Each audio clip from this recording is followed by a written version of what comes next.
कुफ्र परोसा जा रहा है। मैं नहीं बोलती काफिरों से नफरत करो, वो बहके हुए हैं, गुमराह है। मैं बोलती हूँ कुफ्र से नफरत करो, ये मेरा दीन बोलता है। अपने बच्चों को इस्लाम से मोहब्बत और कुफ्र से नफरत सिखाओ। जो गैर कौम के उनसे हुस्न सुलूक रखो, उनसे अच्छा बर्ताव रखो, भाईचारा रखो, मगर अपनी नस्लों के लिए इंतखाब मत करो। वो तुम्हारी नस्लों के लिए नहीं बने हैं। और एक भाई और बहन के बीच शादी कहाँ से होती है? हम तुम्हें अपनी तरफ से भाई बना सकते हैं, आपके साथ भाईचारा रख सकते हैं, मगर हमारे शादियों के मामलों में हमें अपने ही लोगों का इंतखाब करना होगा। अभी नमाज का वक्त हो रहा है, मगरिब का। आप लोगों को जो भी सवाल है आप मुझे फ़ोन कर सकते हैं। आप लोग मेरा नंबर लिख लीजिए और मेरा चैनल देख लीजिए अगर किसी का मोबाइल है। और जिसको भी ज़रूरत है इस बारे में जो मालूमात, और जो बच्चियाँ कॉलेज पढ़ रही, स्कूल पढ़ रही है, जो भी बच्चियाँ जानती है आस पड़ोस में कि ऐसी लड़कियाँ मुलविस है, वो उसके ऊपर निगाह रख के उसकी सारी हरकतें जानकर अपने घर के लड़कों को आगे मत आने दो। तुम निकलो उन बच्चियों के लिए, तुम मुजाहिदीन हो, तुम दीन के दाई हो। तुमसे अल्लाह ने तुमसे इसमें अल्लाह ने आगे तुम्हारे को किया। इस वक्त तुमको अल्लाह ने इसमें चुना है, तुम्हें चुना है, तुमसे हिसाब होगा। तुमसे अल्लाह के आवाज कि तेरे बाजू में बैठी हुई घर के साथ मुलविस थी, तूने क्यों नहीं बोली, तूने क्यों नहीं रोकी, तूने क्यों नहीं उसके बारे में ऐसे को जानकारी दी जो उसको रोक सकता था, उसके माँ बाप को क्यों नहीं बताई। अपने ताल्लुकात खराब होने के डर से अल्लाह से ताल्लुकात खराब मत करो। ये दुनियावी ताल्लुकात आपको 4 दिन के बाद में आप जिंदगी भर पछताओगे। घर के बाहर कूड़ा पड़ा है, घर के बाहर गंदगी पड़ी है, आज सोच रहे घर के बाहर पड़ी मेरा घर में साफ रखूं बस मेरे लिए इतना काफी है। नहीं, वो वहाँ पर जराशीम बनेंगे, बीमारी में आएंगे और आपके घर तक लाजिम पहुँचेंगे, आपके बच्चों में लाजिम पहुँचेंगे। जो लड़कियां गैरों के साथ में मुलविस होकर तुम्हारे घर के बाजू में रह रही है, मुसलमान बना के झूठ बता के रख रही है, वो अंदर मुसलमान ही नहीं है और ना वो मुसलमान धर्म से कोई काम करता है, ना नमाज की पाबंदी, ना गुस्ल की पाबंदी, ना इस्लाम की पाबंदी अपने लोगों में जाता है तो आप उनके तरीके से रहता है, तुम्हारे साथ रहता है तो नाम के पास से पहचाना जाता है कि मुसलमान है। वैसे लोगों की औलादें तुम्हारे घर में आ रही है, बैठ रही है, खेल रही है, साथ में तुम्हारे बच्चों के जो है एक दूसरे को हम निवाला है, वही तुम्हारे घर की जीनत बनेगी, वही तुम्हारे घर के लड़कों की बीवी बनेगी, वही तुम्हारी बेटियों के शौहर बनेंगे। ऐसों की औलादें तुम्हारे घर तक पहुंच गई है, तुम्हें पता नहीं है। तुम सोच रहे हो पड़ोसी है, हक अदा कर रहे हैं, ये हक नहीं है, आप अल्लाह का हक मार रहे हो। आज हमारी बच्चियों का हक हमारे मुसलमान भाइयों ने मारा, इनकी बच्चियां लाकर, और तुम लोग हक मार रहे हो इनके अपने आगे इनको इंतखाब करके। आपको बचपन से आप जानते इसलिए आपने कर लिया। अरे जिसका हुक्म अल्लाह ने दिया आप कैसे कर सकते हो? माँ मुसलमान है, बाप हिंदू था, मुसलमान हुआ था।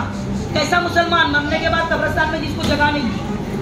कैसा मुसलमान? गवर्नमेंट सर्वेंट है, उसने सिर्फ नाम के लिए निकाह तक उसका वो मुसलमान है, उसकी गवर्नमेंट नौकरी में उसका गैर नाम है, उसके प्रोविडेंट फंड में उसका गैर नाम है, उसके आई कार्ड में उसका गैर नाम है, उसके आइडेंटिटी कार्ड में उसका गैर नाम है। तो बताओ कैसा मुसलमान? वो मुसलमान है, उसका धर्म भी लिखा है कि वो गैर मुस्लिम है, तो मरेगा तो आप कब्रिस्तान में लाश लेके जा सकते हो। मैंने कितनी औरतों को देखा है कि उन लोगों ने उन आदमियों के मरने के बाद, उनके जलने के बाद अपने नाम के आगे उसका प्रॉफिट फंड, जलने के बाद क्या, जलने के टाइम, कब्रिस्तान जाने के टाइम उसको कब्रिस्तान में नहीं, खुद औरत बोलती बोला अगर तो कब्रिस्तान में दफना दिया गया ना तो मुझे इसका प्रॉफिट फंड नहीं मिलेगा, मुझे इसकी नौकरी का हिस्सा नहीं मिलेगा, मुझे जायदाद में हिस्सा नहीं मिलेगा। वो उसके लिए उसको जलाना पसंद करती है। और उन बच्चों की, उसके बच्चों के आगे जब नाम उसके बाप का है तो जाहिर सी बात है धर्म भी बाप का लगा। उनके लिए निकलती है लड़कियां देखने, समीर नाम बता देती है, पता नहीं कैसे कैसे नाम भी रख लेती है, और हमारी बच्चियों में आके रिश्ता लेके आती है, हमारी बच्चियों के साथ निकाह पढ़ाती है, और हमारी बच्चियां माँ बाप बेवकूफ़ बन के बारातियों के बीच में मौलाना को बुलाकर निकाह धूमधाम से करते हैं। और बेचारे काजी साहब इतने बारातियों को देखकर उसका आईडी कार्ड नहीं पूछते हैं और निकाह कर देते हैं एफिडेविट पे कि उसने इस्लाम कबूल किया, कलमा की बुनियाद पे तुमने लड़की दे दी, और उसके बाद वो तुरंत वो काफिर हो गया, वो मुर्तद हो गया। उस रजिस्टर्ड मैरिज पे, उसके घर के हर त्योहार पे एक बंदा तुम्हारी 4 दिन की मोहब्बत में इस्लाम कबूल कर सकता है, वही बंदा अपनी माँ बाप की मोहब्बत में, जिन्होंने उसके पाल पोस के बड़ा किए, 20, 25, 30 साल उसके लिए उन्होंने अपनी जिंदगी के दिए, उनके पास जाकर क्या उनके घर में वो नमाज पढ़ेगा? ईमान लाया ना इसने, तो क्या नमाज पढ़ेगा उनके सामने? अपने आप को मुसलमान बना के पेश करेगा? अपने आप को उनके त्योहारों में जाकर वो शरीक नहीं होगा, वो शहादत नहीं देगा? अपने लोगों को तो स्टेज से उतार रहे हो, इसने कुफ्र बोला, कुफ्र का फतवा लगा रहे हो, इसने पूजा की, इसने मूर्ति बिठाई, इसने आरती की, इसने शहादत दी। हमारे मुसलमानों पे काफिर का फतवा लगाने वालों, उनको देखो जिन्होंने इस्लाम कबूल करके नौटंकी की है। करी है नहीं करी नौटंकी? आज हमारे मौलाना सिद्दीकी साहब के ऊपर जो इतनी जगह से एफआईआर हुई, क्यों हुई? इस्लाम कबूल करे, हमारे जबरदस्ती हमसे इस्लाम कबूल करवाया। ये कहा गया था ना, इस्लाम का बुनियादी रुकन क्या है? तुम जब तक तुम ईमान पर हो, अल्लाह कलमा शरीक हो, तब तक मुसलमान हो। जहाँ तुमने इस्लाम के खिलाफ वर्जी कर दी तो तुम इस्लाम से निकल गए। सही है ना? तो जो लोगों ने कंप्लेंट की हमारे हजरत के ऊपर, माइक के बगल बोलो, आएगी आवाज।